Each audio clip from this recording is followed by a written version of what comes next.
The 3 videos I made about North Korea on YouTube already have around 30 million views, and because of that I received literally tens of thousands of comments, emails, messages on various social media platforms. So today I asked 2 really good friends of mine to help me answer the 15 most pressing questions I received about North Korea. The first person helping me out is one of the most well-known North Korean refugees and human rights activists called Yeonmi Park, whose speeches have been viewed by literally tens of millions of people on social media. She's also the author of a very heartbreaking yet incredibly eye-opening memoir called In Order to Live. The second person helping me out is Nick, otherwise known on YouTube as Indigo Traveler, who has actually traveled to a lot of really dangerous countries around the world, including the likes of Venezuela, Afghanistan, Iraq, Somalia, and of course, North Korea.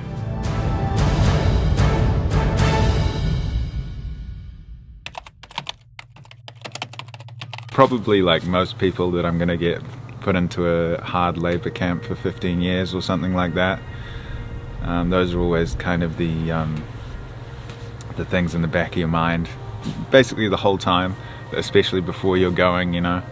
Once you're there, it's a bit kind of more relaxed in my experience, because you've got the whole tour group and everything, and you feel like as one team and you develop bonds with these people. But yeah, before going, definitely worried about, you know, the horror stories that you hear about foreigners getting locked up and tortured and things. Often people think North Korea is some like dictatorship, but still a country. But it is actually a cult. It is a religion. It's like words like one of the 10 religions in the world. Kim is God for North Koreans. The Kim Il-sung literally just copied the Bible and made North Korean like me believe that he was a god, that he can do miracles, that people are even afraid to think, because we believe that Kims are gods, they who have this power to read even people's minds. So no, religion, if you believe in on a Bible or believe in, literally 3 generations of your family can be punished for that. Being in North Korea, I always felt this very strange feeling of fear and anxiety just somehow hanging above in the air over everyone, you know? Everyone was so stressed out, everyone was anxious, the people wouldn't look at us, they were so stressed out of interacting with us, you know? There was this feeling of being so restricted that you're afraid of doing something that's not allowed, you know what I mean? Like, it's very, very hard to explain. I guess the only way to really experience that is to be in a surrounding like this, but yeah, like, there's just something hanging over your head literally all the time you're there.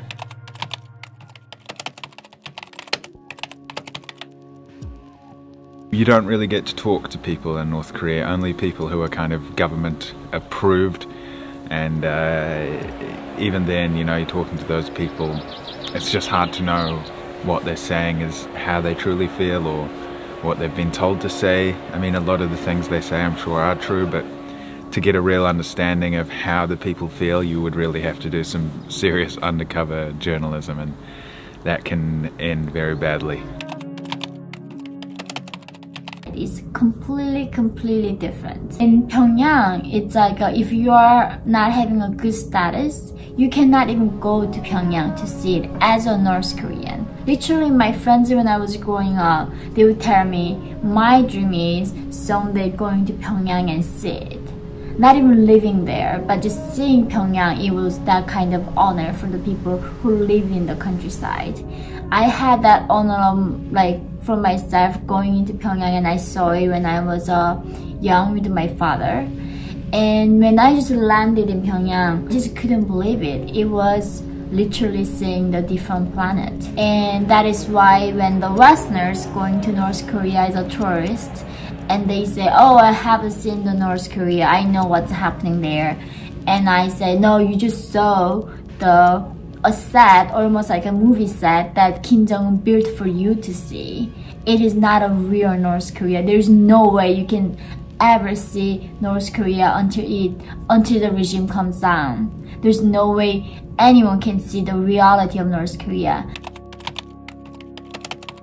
It's either you trying to spread religion in North Korea, or disrespecting the regime in some way or form, or disrespecting the leaders, or being an undercover journalist. A few months before I went to North Korea, this American student called Otto Warmbier, he was sentenced to a very long time in North Korea because he was trying to take a poster from a restricted area of the hotel. Then there were some situations of people trying to leave Bibles in various bathrooms or other public areas in North Korea with the hope that some sort of a North Korean will pick it up and, you know, be able to read it and I guess turn to God. There were other situations where, you know, some journalists tried to get in and write, you know, exclusive stories on North Korea and stuff. So it's always related to those reasons. Yet at the same time, most of the people who have ever been jailed were either South Koreans or Americans. So I also really do think that most of those things happen for political reasons. Like, I'm not really sure if, let's say, a Lithuanian like me did something like that, if I would actually be jailed, because there's nothing for the government to gain from my government, right? But there's so many things that government could gain from South Korea or for example, the United States of America. Good question. They mostly don't. You feel like you're invisible there. People don't really look at you that much. They look straight ahead. They don't lock eyes. Yes, the people who work for the government, they do watch photo movies, and sometimes more than the commoners. We do, because I remember one of our family friends, he was this police officer. He would go into houses and confiscate these videos, DVDs back then, and then he would bring to us and watch with us. About the internet access, not all the government officials have the internet access. Only few who I think dealing with a department where they also try to brainwash us. And I know that Kim Jong-un has it because, you know, there are some pictures we were taken and Kim Jong-un was with like iPad, and I believe he does that too. Well, basically everything. I mean, religions are prohibited because there's only one God, and that one God is the leader, the ruler of the land, right? The portraits of the former leaders are absolutely everywhere. You cannot disrespect them in any way, shape, or form. You know, all the media is controlled. There's no freedom of speech. Literally any aspect you look at it, it's 100%, you know, that. Yeah, I mean, I felt pretty safe. I can only speak for myself. I know some people I was staying with on my tour were quite scared at times. This one French guy was freaking out. But yeah, it varies from person to person. I felt reasonably okay. Women's role in North Korea has been evolved like everywhere else in the world. Especially during the 90s, after the Soviet Union collapse, North Korean government have stopped providing ration to its people, and they were going just into starvation. Back then, the government said, you know, men are way more important resources for the regime, and they have to go to work, and women had to go to market. They started trading, you know, their old clothes or their spoons, literally just a very daily item. Women became the center of this entire movement of marketization in North Korea. So nowadays, the women's role gone up way higher than even when I was a child. But still, as a woman, there is a saying, man is the sky and the woman is the ground. So the gap between men and women can never be met.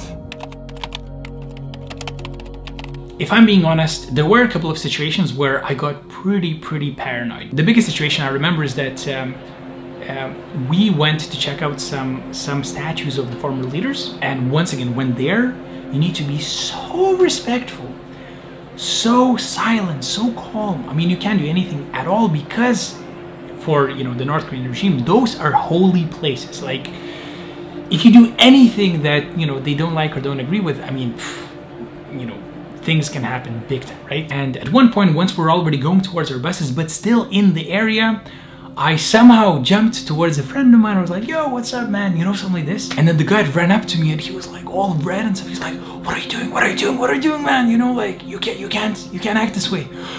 And only then I realized that, you know, it was so serious. I'm like, oh my God, I'm so sorry.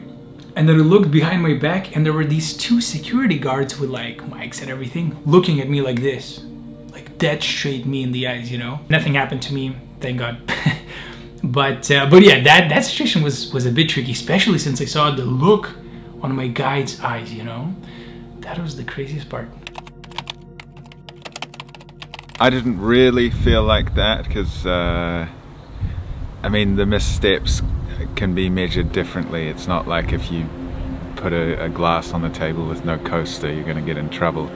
Obviously, if you go start, you know, tearing down posters or doing something that is disrespectful to the leaders, which there are a multiple amount of things that you get kind of educated on before you even arrive in the country. You can kind of figure out by using common sense what is the right and wrong thing to do.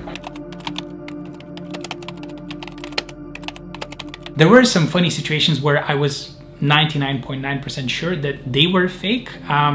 You still cannot tell 100%, but I was pretty sure because it was just so obvious. For example, whenever we'd be eating at restaurants every single day, every time we'd come to a restaurant, we would be literally the only people there, or there would be another tour group as well. And then one day we come to a restaurant where it's almost full of local people, and then eventually someone starts singing karaoke and asking people to dance and everything, and then the local people get up from their seats, come to our table and start inviting foreigners to dance with them, you know? And that's incredibly strange because generally when you're walking on the streets, you know, in North Korea, people are afraid to even look at you. Another situation was that on one of the last days, our guides told us that we're finally going to go to some sort of a public park where only local people hang out, you know, and we go to the park and all of a sudden we see hundreds of North Korean people dancing to some North Korean music. But to all of us, it was incredibly clear that it was fake. This is a very tricky question. Of course, I mean, our life in North Korea was a hell, and going into South Korea was way better than any place we have been before. But that does not mean that there still isn't a problem. That South Korean society, not all of them, but a lot of them do have this, in a way, such a incomprehensible way of discriminating North Korean defectors. Usually, even younger generation, when I was in university, as soon as I tell them that I was from North Korea, they would like look at me and they say like, are you a spy? Why are you friends with me? Why did you come close to me? So it was even very hard to make friends telling them that I was North Korean. So eventually I had to completely try my best to get rid of my accent and to just pretend I was South Korean. And I came to America, and this is a place where I can be really who I am. That's pretty much it. I really hope that our answers gave you a better understanding of what life is really like in North Korea, especially Yeonmi, of course, because she's, you know, the only person who was born and raised there. So she really understands it much better than Nick or I ever will. If you want to learn more about her life and her work, I'm gonna link to her book and some of her most important speeches in the description box down below. If you want to see Nick's videos on North Korea, I'm also gonna be linking to them. And lastly, I recently launched a new channel where we make very short educational videos called StayCurious, and we actually made a couple of videos about North Korea, like the history of North Korea or the daily lives of people in North Korea. So if you want to check them out, links are once again in the description box down below. I really hope and pray that in the future, the people living in North Korea, all the millions of them, will have more freedom to do what they want to do with their lives. Thank you so much. Stay safe, stay healthy. See you next time.